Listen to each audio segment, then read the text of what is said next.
Jednom u godini Tisa procveta.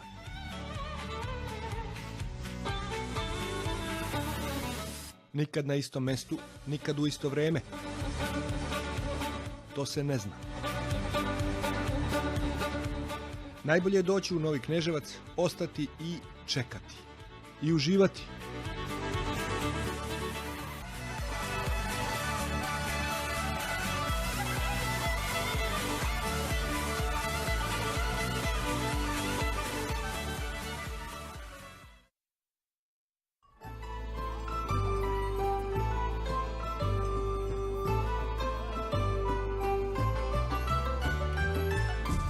Šta to ima Srbija pa nam drugi zavide? Imamo plodove majke prirode, na tone jestivih pečuraka, na tone belih i crnih tartufa. Imamo jako cenjene puževe, imamo borovnice, imamo plodnu, nezatrovanu zemlju, pa imamo još uvek traženu malinu, šljivu, jabuku, višnju, dunju i svakoliko divlje voće. Imamo i toliko retkosti koje obogaćuju našu prirodu. Pančićevu omoriku, ribu, mladicu. A posebno imamo, a drugi nemaju, tiski cvet.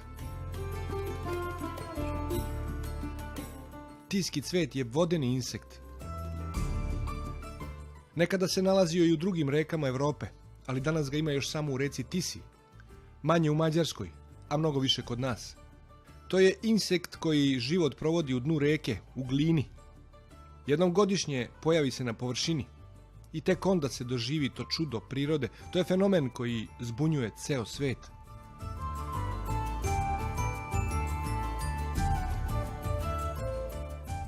Rojenje nad vodom je zapravo svadbeni ples. Mužjak i ženka se spajaju u nekoliko sekundi, a nakon oplodnje umire prvo mužjak, a onda i ženka.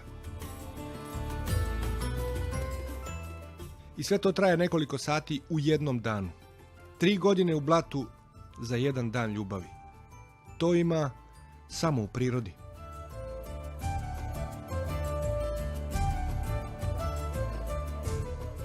Tiski cvet pojavljuje se svake godine, ali ga je teško snimiti, jer bukvalno danima treba dežurati duž reke i biti spreman. Prvih dana izlaze prvo mladi mužjaci. Oni se žrtvuju i stradaju u naletu riba. Ali sledeće odrasle jedinke zato imaju slobodan put. Ovo je najveća evropska vrsta vodenih cvetova. Da. Mužjaci sa svojim repićima mogu da budu dugi po 12 cm, što je... Koja je razlika između mužjaka i ženke sada da ih prepoznamo dok ih pratimo? Mužjaci imaju dosta duže te repiće, imaju krila drugačije boje, oči su im krupnije i njihova boja je nešto tamnija. Kao i uvek u prirodi, mužjak je taj koji je lepši i atraktivniji. Raskošniji. Ali za nesreću, mužjak u ovom njihovom svetu kraće živi. Tačno, i to je tačno. Mužjak kraće živi. Mužjak mora 2 puta da se presvuče. Jednom se presvuče na površini iz larve. Kada izlazi drugi put, izlazi skroz na obalu, gde se presvuče drugi put. I tek tada su polno zreli i mogu da traže svog partnera na vodi.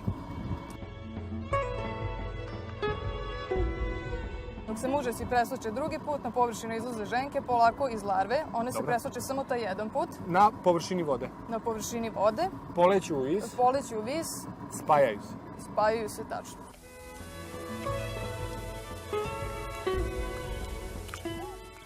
Kada više mužjaka napadne jednu ženku, onda se formira taj cvet, onda se formira taj roj oko nje koji se zapravo naziva cvetom. I po tome je tiski cvet i dobio ime, jer ta formacija kada se oni bore oko te jedne ženke na vodi sa tim svojim dugim repićima, sa plavičastim krilima, je izuzetno atraktivna i po tome je dobilo ime cvetanje ili tiski cvet.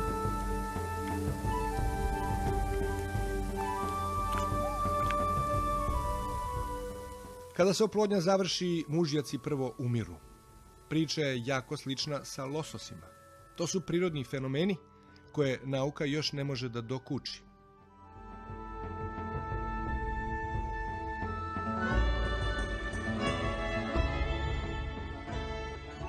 Posle parenja mužak još jako kratko živi, on ima još toliko snage malo da pluta po površini i jako brzo genjavaju. Da. Ženke još neko vreme lete iznad površine vode i traže pogodna mesta na koja će položiti svoje jaja. Ona se spušta na površinu vode i tu ostaje kratko. Tu ostaje kratko, Par polaže sekundi jaja. položi jaja, jaja polako padi na dno, ona poleće i to je njen posljednji let. Tačno.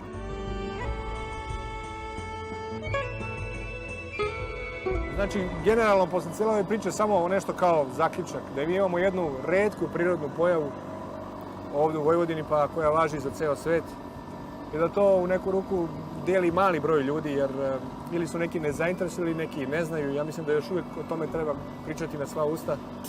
Na kraju krajeva neka i sam Novi Kneževac pravi neku turističku priču od tiskog cveta. To je izvodljivo. Kad se tiski cvet pojavi u velikom broju, tu niko ne ostaje ravnodušan. Čak i deca koje dolaze po prvi put da posmatraju, sa ushićenjem to prate, neki čak i vrisnu od uzbuđenja i oduševljenja što posmatraju tako nešto što su u mogućnosti da dodirnu. Kao snežne pakulje u sred leta. Tačno tako. Bogu hvala pa nemamo razvijenu toliko industriju da zagade ovolike naše reke i jezera. I Bogu hvala da se samim tim i priroda očuvala, pre svega taj životinjski svet.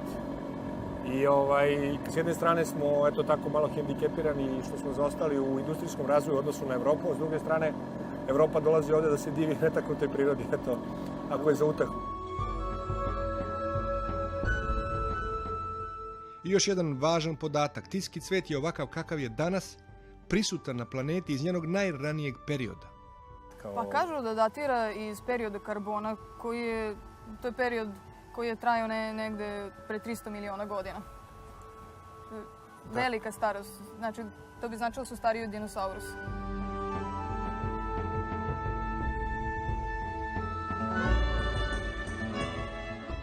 A kako je opet priroda htela, insekti su krhka i neotporna bića.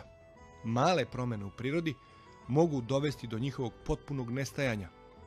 Imamo sreću što se tiski cvet održao još samo na reci Tisi i to baš na delu toka koji pripada Srbiji. A pitanje je da li smo toga svesni i kako to dalje sačuvati. 3 dana života su prošla, jajašca su već na dnu u dubokom sloju gline. U tami rečnog dna provešće sljedeće 3 godine. A onda opet krajem juna ponovo će izbiti na površinu da bi ostavili potomstvo. Po našem verovanju, tek taj deo života kao da jedino ima smisla. Ali to su samo naše pretpostavke, onako kako mi zamišljamo život. Još uvijek nismo mi nadvladali prirodu, još uvijek samo nagađamo.